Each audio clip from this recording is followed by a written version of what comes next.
Isa 'to sa mahirap pang kalaban natin mga kapatid, eh. Maliban doon sa mga ginagawang panghaharas ng China, mga pambubulas nila, mga pang-i-intimidate nila sa atin, isa sa mga pinakamahirap na kalaban natin is yung mga disinformation campaign na ginagawa ng mga propagandist nila, mga, propaganda ng China para guluhin 'no at, sirain yung pagkakaisa ng mga Pilipino, mga tol. At isa 'yan mga kapatid sa problema natin kung masisilip ninyo yung isang balita 'no, na galing doon sa, SMNI, isang balita 'yan mga tol. Ang lagi nilang sinasabi do'n, pinapalala lang daw ng administrasyon ng issue sa West Philippine Sea para ilihis ang mga issue sa totoong problema daw na kinakaharap ng Pilipinas na hindi kayang solusyonan ng gobyerno. As if naman nasolusyonan yan ng dating gobyerno. Ano yun? Kakulangan daw sa sweldo, pagmahal ng mga bilihin, kakulangan sa trabaho. Matagal ng problema ng Pilipinas yan mga tol. Sobrang tagal na. Sobrang tagal ng problema ng Pilipinas yan. At nakikita naman natin hindi naman yan napapabayaan ng ating administrasyon. Nasa tao na lang din talaga kung magsisipag ka o hindi. Kasi kung puro kung puro nagpapabayad ka at manggugulo ka sa kalsada, magrarally ka pero bayad ka, wala talagang pag-asenso ang mundo mga tol, 'di ba? So yun nga no, disinformation campaign para guluhin ang issue sa West Philippine Sea. Kabilang daw yan mga kapatid sa hamon na nilalabanan ng bansa ayon sa Department of Foreign Affairs. Yan ang ating panoorin mga tol mula rito sa GMA Integrated News. Alright, so kung bago ka pa lamang dito, syempre huwag mong kalimutan mag-subscribe. Click mo na rin ang notification bell para ma-notify ka pag may mga bago tayong reaction video tulad nito. Huwag na natin patagalin pa. Panoorin na natin to mga tol.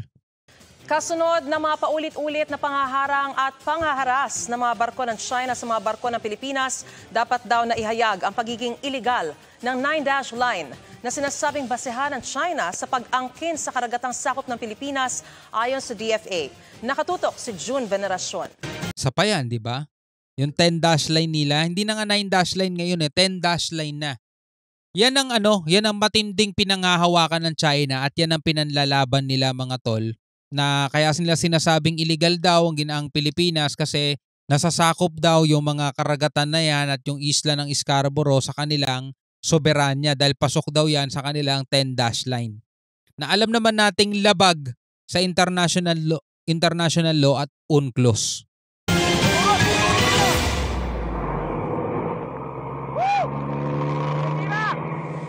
Hindi lang sa karagatan nangyayari ang labanan para protektahan ng Pilipinas ang soberanya nito laban sa China.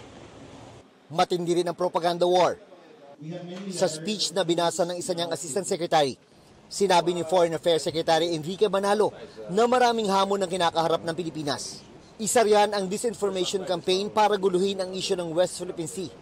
Nakaangkla raw ang posisyon ng Pilipinas sa 2016 arbitral ruling at United Nations Convention on the Law of the Sea. At yun talaga pinanghahawakan natin, di ba? Yung 2016 Arbitral Award at saka yung UNCLOS.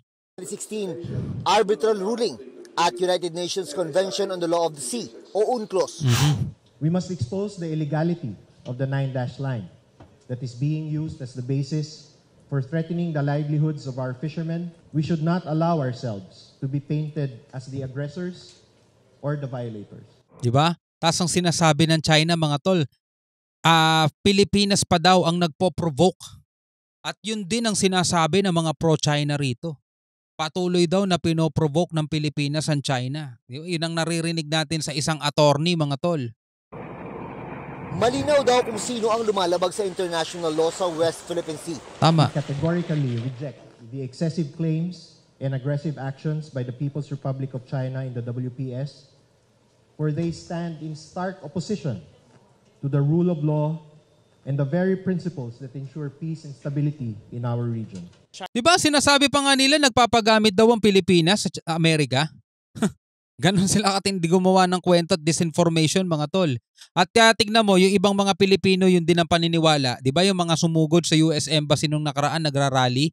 Diba? Tigilan na daw ng Amerika ang paggamit sa Pilipinas. O grabe, diba? Paniwalang paniwala sila mga tol.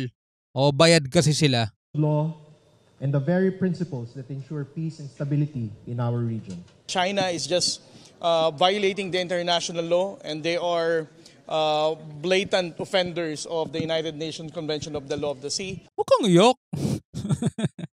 Si Commodore J. Tariela mukhang iiyak eh. Oh. Huwag ganyan. Dapat maaangas lang lagi dating, di ba? Blatant offenders of the United Nations Convention of the Law of the Sea. All of their actions that they're doing there are just basically unlawful actions. Sa Honolulu, Hawaii, nagpulong sa pangalawang pagkakataon ng mga defense chief ng Amerika, Australia, Japan at Pilipinas. Good afternoon, everyone. Sa isang joint statement, mariin nilang kinundina ang anilay mapanganib na paggamit ng China sa mga Coast Guard nito at militia vessels.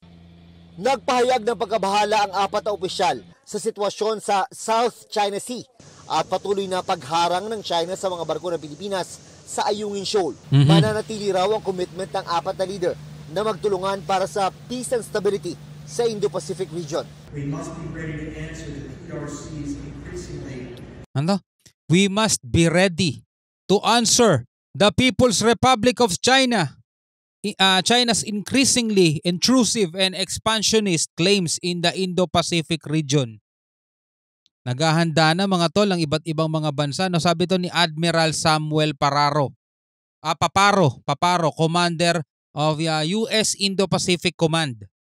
Diba? Kailangan daw nila mag-ready mga tol kasi ang China mukhang ayaw na talagang papigil, no? Talagang tahasan na sila at kapalmuks na lang mga to. Wala na silang pakialam sa sasabihin ng mundo. Basta mang-aangkin sila ng gusto nilang angkinin. Diba? Ganun ang gagawin nila mga tol kasi kailangan na talaga nila. Nagugutom na yung mga tao nila doon. Intrusive and expansionist claims in the Indo-Pacific region.